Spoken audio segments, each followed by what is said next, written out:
on my type 1 diabetes diagnosis, because that turned my world upside down, because I had a doctor tell me that I would never be able to compete at a high level in my sport.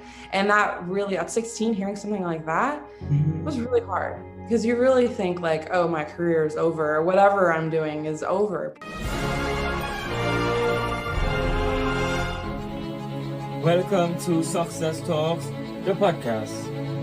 This is the podcast where we dive deep into our guests' minds to get all of their hints, tips, and secrets of how they attain and maintain success at the highest level. Welcome to the podcast. Our next guest on the podcast is a really fantastic and exciting guest. She's a member of the first all-diabetic pro cycling team. She's also a member of the United States track cycling team. She's an 18-time US national champion, a 3 times national track record holder. Also, she has 10 UCI track wins.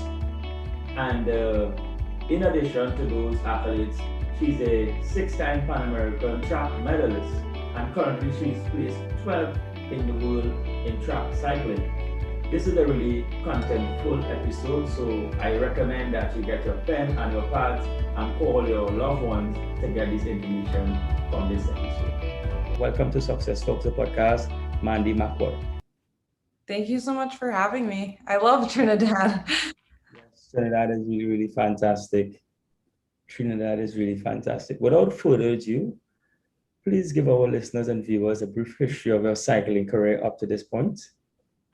Yeah, so currently I race for Team NOVO NORDISK, the world's first all-diabetes professional cycling team, and I race for team the USA Cycling National Team. But I actually grew up in Florida, rode on the BRAIAN PICCOLO VELODROME with Jesse Phillip. Oh, okay. I used to kick his butt when I was younger, but yeah, not so much anymore. But yeah, I grew up down in Florida, and I really was, involved in a lot of sports like swimming, running, tennis, and I really wanted to try a triathlon living in Florida. So I got into the velodrome there. My parents found it. It was a safe place for me to ride, and it was great. And then from there, I got really competitive, and I did well at my first nationals and just really fell in love with it. Okay, fantastic. And you mentioned that you were participating in a lot of sports before you decide that I'm going to put my full focus into cycling and really see the success that I can get out of it. But what really spiked that change in your life? Is there something that happened that you say, you know what, is there age or you saw someone that you emulate in the sport? Or is there a history within your family or something in cycling? There is no history in cycling in my family. My dad actually came from, so he's originally from Germany. I was actually born in Germany. So he has a race car driving background. So he's really competitive. So I guess that's maybe where I get it from. But really, what drove me to be so focused and involved in so many sports was just the support of my parents. They never forced me to do any of these sports, but they just gave me the opportunities. And I think that was really important for me to understand, just to have discipline in my life, to be part of a team and go through not always winning. And when I did win, it felt great. And then, back to training and just on to like the next event. And so just having their support was always really encouraging, and still today.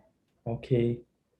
And have, let's say, a fantastic career so far since you switched gears and fully focus into cycling. But how do you define and measure success outside of the accolades, or you define and measure success by winning accolades? Yeah, so I was diagnosed with type 1 diabetes at age 16. And at that age, I didn't know that I wanted to be a professional or Olympic hopeful, cyclist. That I had an idea, like that's what I wanted, but it was hard to figure out, okay, what did I need to do to get there? But it was just, at that time, I was like really focused on getting my health and just things in my life in order, finishing school, going then to college, and just kind of having one thing at a time. So I never measured success off like how far I've reached or accomplished goals. It was more of just, okay, am I enjoying the things that I love doing? And kind of going outside of, just sports as well, and networking within, my college, university, and doing an internship. And I think it was also more of not just being an athlete, but who I am outside of that. Today's episode is brought to you by Polish Club by Roots, the #1 nail salon in the Caribbean. They specialize in manicure, pedicure, and all nail services. For more information about their services, you can visit their Instagram page at polishclub_by-Jotes, or you can contact them at 389-5106 for more information about their services. Am I enjoying the things that I love doing? And kind of going outside of, just sports as well, and networking within, my college, university, and doing an internship. And I think it was also more of not just being an athlete, but who I am outside of that. Okay. Within the last year, let's say to a half, globally, there has been a lot of challenges in the sport of cycling, outside the sport of cycling, and life in general. Can you identify one or two things, will you say, that really been challenging for you? So I kind of always reflect back on my type 1 diabetes diagnosis, because that turned my world upside down, because I had a doctor tell me that I would never be able to compete at a high level in my sport. And that really, at 16, hearing something like that was really hard, because you really think like, oh, my career is over, or whatever I'm doing is over. But, my dad was there, and it was one step at a time. I just got back on my bike and learned to love having the freedom of being on the bike and having a routine and getting, my diabetes under control. I started taking insulin and testing my blood sugars. So when I kind of look back at it today and what I've been through in the last year, it's like another obstacle. Okay. I kind of always kind of see it that way. It's just like, all right, I'm going to get through it. I mean, everybody's in a similar situation, not having the velodrome, or most countries have had velodromes to train on. But the winter I spent on a watt bike. So that was really challenging. So I've had to definitely adapt. And that's what diabetes has taught me as well, is, just enjoy being home for the first time in 6 years. I was always traveling with the national team and competing. So it was also nice to be home. But obviously under these circumstances, it was very challenging. But I was like, okay, let me do things that I have control over. That is my diabetes management, my training, just having a routine, and just knowing too that all the hard work that I've put in, I don't want to lose that and go backwards. Okay.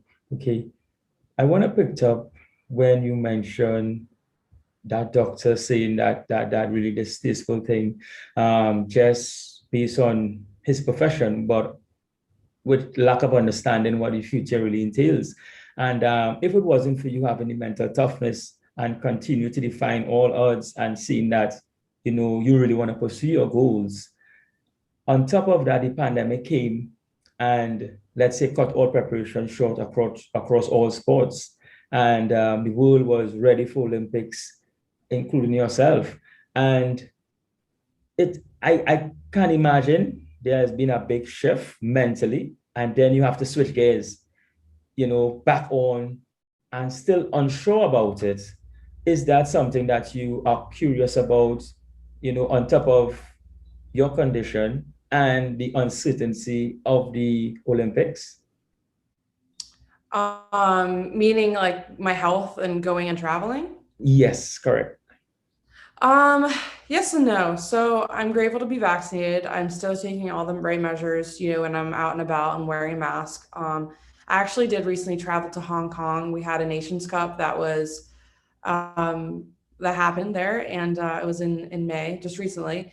And it was not as exciting as I remember it. Like it always was. I was there in November 2019. And I remember walking to the grocery store and walking to the track.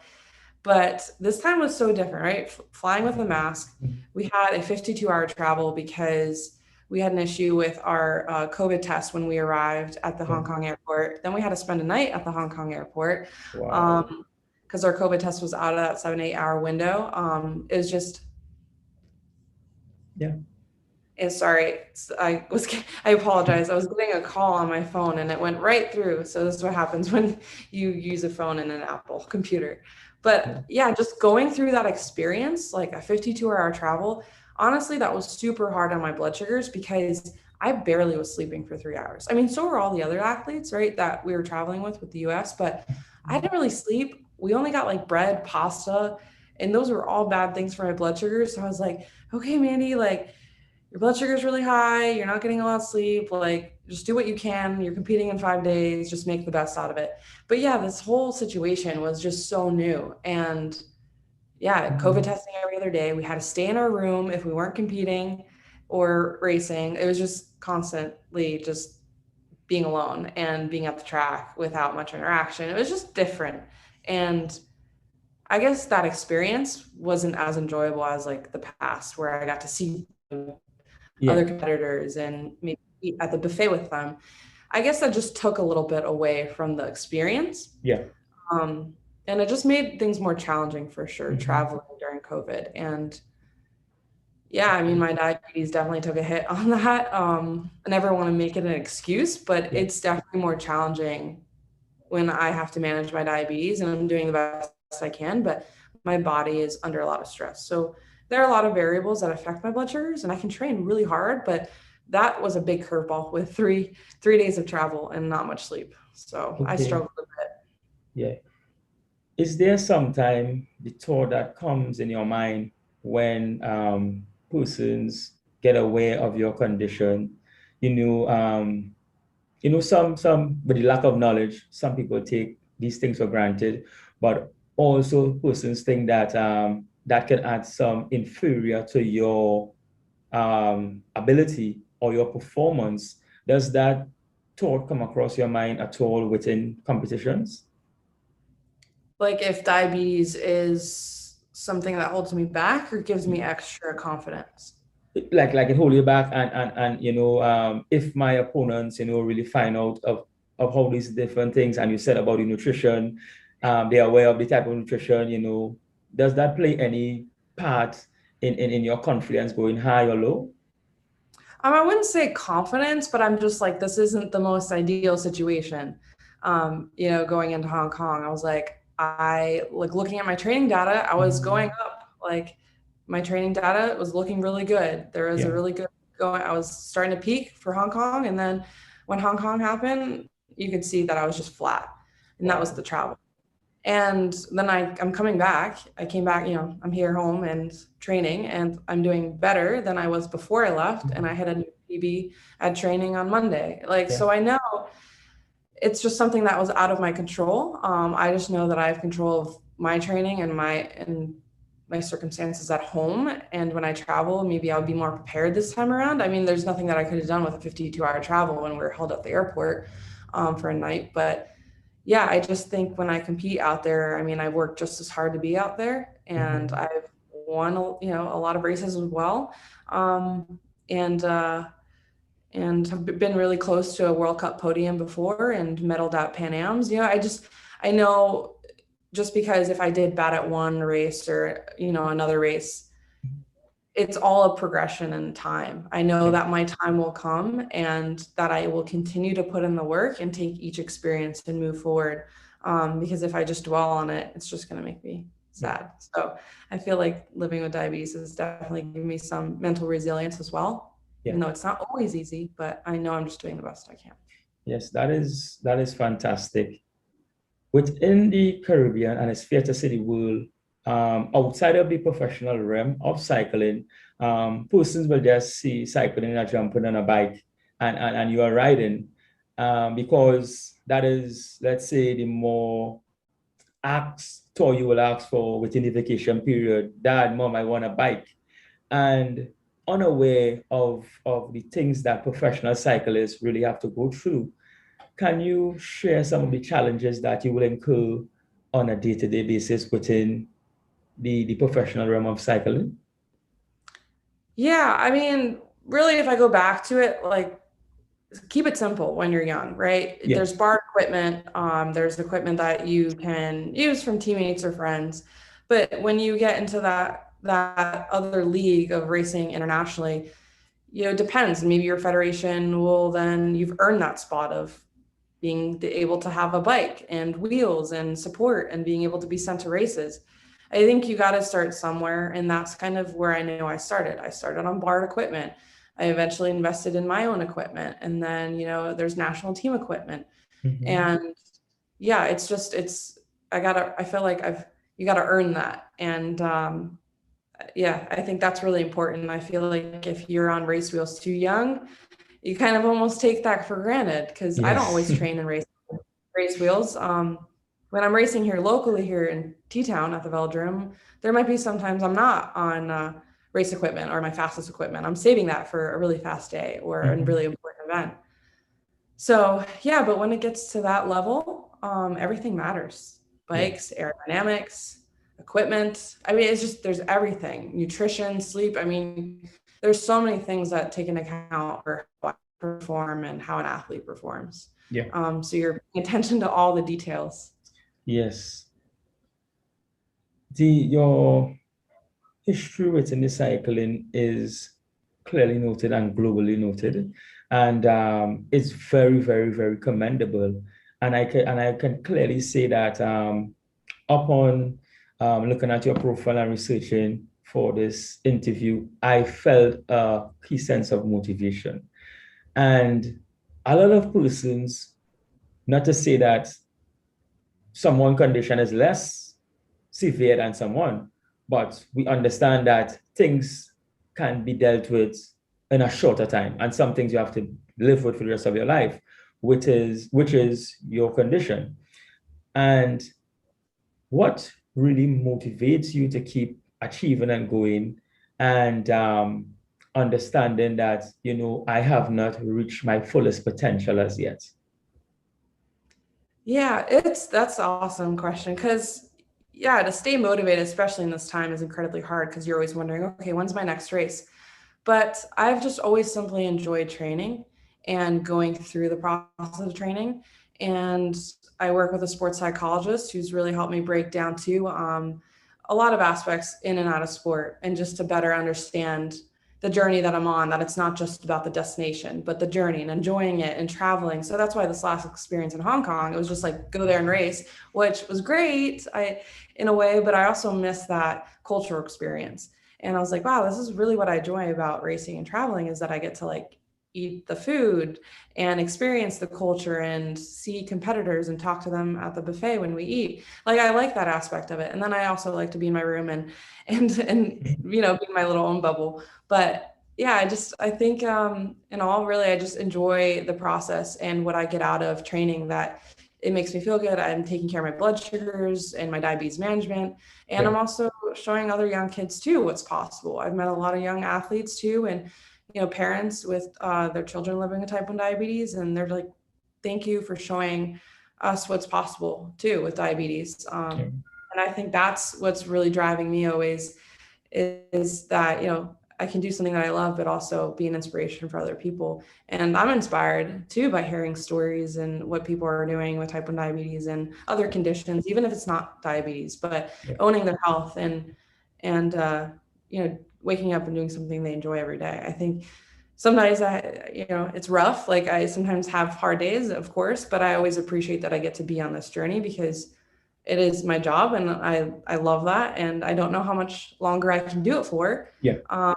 So I'm right now in my career and aiming for, the Olympics, and I'm on the Olympic long team, and tomorrow they announce the final team. And if I make it, amazing. And if I don't, like, there's 2024, and to me, that's only 3 years away. And support is there in the sprint program. Now we have Aaron Hartwell, who came over from Trinidad. He was the sprint coach. So, and I love that, because we have things in common with Trinidad, because I love Trinidad. It's one of my favorite places to race, with the fastest man on, the fastest man on wheels that you guys have there, the races. Yes. I love it. The food, the music. It's fantastic. Before I ask my next question, I want to say with a bold assurance that you are going to make the national cycling team for the Olympics. I have faith in that. Based on my question, I remember the first time I saw you at the Easter Grand Prix in Trinidad and Tobago at the Arima Velodrome. I believe it was somewhere around, let's say 2016, 17, somewhere around there. And I was amazed because I asked Julie, I was like, seriously? And I think that when Fosterman and the guy from France was, I was like, I have never seen this amount of speed on a bike as yet. So with all that excitement and jubilee and let's say real enthusiasm with that you will give to persons when they are looking on, can you give some key advice to the listeners and especially the young persons who really see a career in cycling, but letting, let's say, minute conditions hold them back from pursuing their goals? Can you share some real insight to them or some motivation that they could really go out and get their goal? Yeah, I first and foremost, school. That was my priority always, school. And with type 1 diabetes, it's finding the right team, the support team. So a really good doctor that I worked with closely. And there's no one size fits all approach to diabetes. Everybody living with type 1 diabetes on my team, Team NOVO NORDISK, is all different in their own way, right? They might eat something that affects their blood sugar differently than mine. So finding something that works for you and not trying to compare yourself too much what other people are doing. So kind of staying in your own lane and finding a routine and rhythm. So, you know, school, your health, and also just having that support system, you know, even if it's your parents, if it's a close friend, you know, to surround yourself with people that lift you up and make you better too. You know, there's a lot of things like today, a lot of distractions, you could say, social media, right? There's just, or getting involved in things that are maybe not going to put you in the right direction that you want to go into, but kind of staying in this lane of like, what am I doing now that's going to impact my future? And I always kind of thought sometimes, you know, in that direction that, you know, what I'm doing now will impact my future. And I'm going to pursue my MBA in the fall. And I was really nervous about doing that. But I think that's a step that I took because I was like, I need to do that for me. And I think kind of getting out of your comfort zone and never getting too comfortable is really important.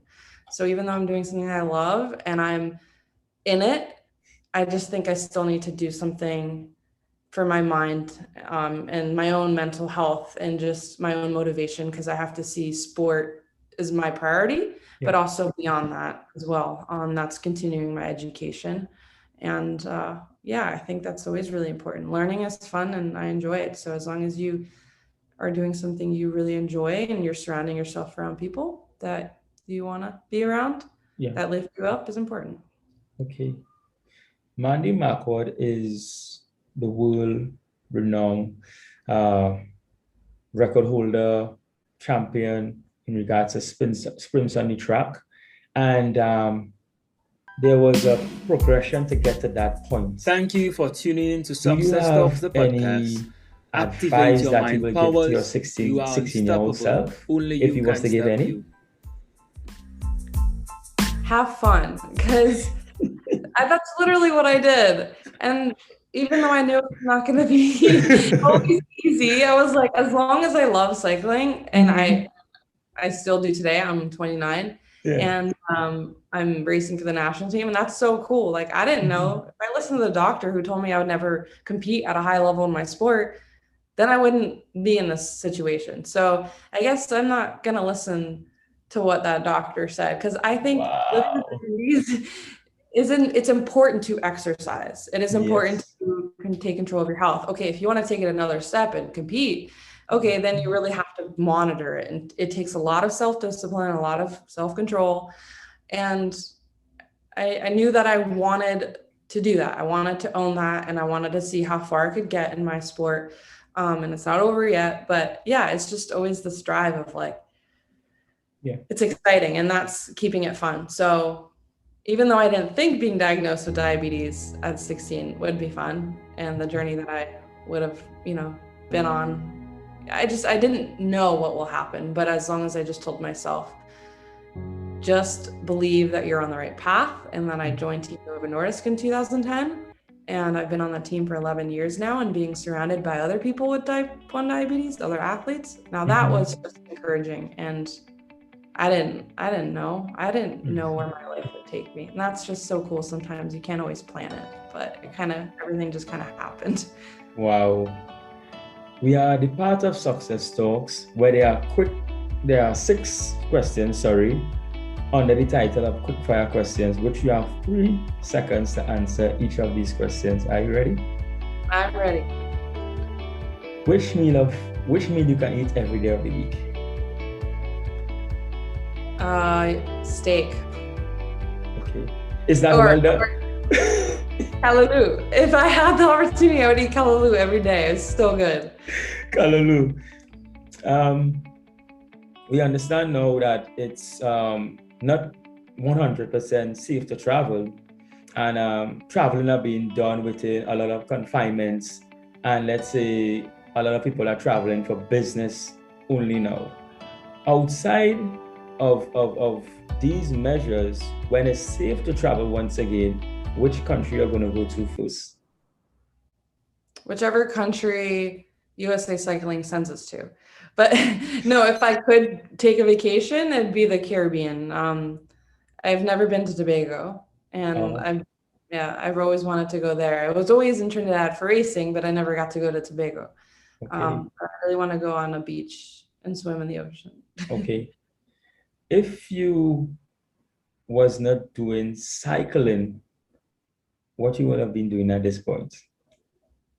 I think I would be pretty athletic. I think I really want to try bobsled. Box flip? Bobsledding. Like, oh, okay. Cool Running? Yeah. That movie? Oh, yes. The Jamaican bobsled team. Yeah, we have Lake Placid. We have a track there. So it's kind of like cycling, right? You're wearing a helmet and a skin suit, and you're going really fast. Yeah. Yeah, I'd probably be maybe doing another sport.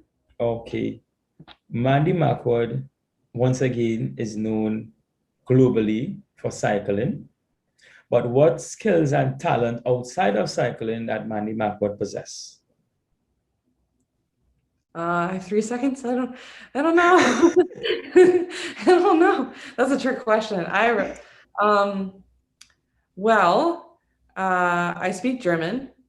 I don't know if that's a skill, but I'm bilingual. I was born in Germany. I love, I don't know, getting my nails done. I don't know if that's a skill or talent. Okay. Yeah. Pursuing my MBA in the fall. That's cool, I think. Yes. If you was a superhero, what superhero you would have wanted to be like, or an independent one, and what powers you would have wanted to possess? Wonder Woman. I want to help people and make an impact and change the world. Wow. In some ways, wherever I go. So, and I feel like in a small way, maybe I'm doing that with diabetes. Yeah. Helping other kids see what's possible, and that's pretty cool. Okay. And 6th and final question: can you describe Mandy Marquardt in 3 words? Okay. I've never had that question. Yes. Let's see. Definitely driven. Yeah. Adaptive. Yeah. Or adaptable. And maybe funny. 3 seconds. Maybe funny. Funny. Oh, 3. Yeah, okay. So driven, adaptable, and funny. Or awkward, maybe you could say. I think I'm funny, awkward. A lot of persons are going to get this content local and abroad, and they will want to share support, congratulations, motivation. Can you share some of your contacts that they could contact you and share these words of gratitude to you? Yeah, absolutely. I love connecting with other people and athletes and anyone on social media. So I'm on Twitter, Instagram, and I have a Facebook page. It's all Mandy Marquardt. And on Facebook, it's Mandy Marquardt Cycling. And and even LinkedIn, I have that. So, but yeah, definitely Instagram is the most fun. I think there you will see every day my training. I share little glimpses of, what I do in the gym as a sprinter and on the track. So that's taking you along for the ride. Yes, so thank you very much and wish you all of the best again. And we look forward to chatting with you once again in the future. Yes, absolutely. Thank you for having me. Thank you for tuning in to Success Talks, the podcast. Activate your mind powers. You are unstoppable. Only you can stop you.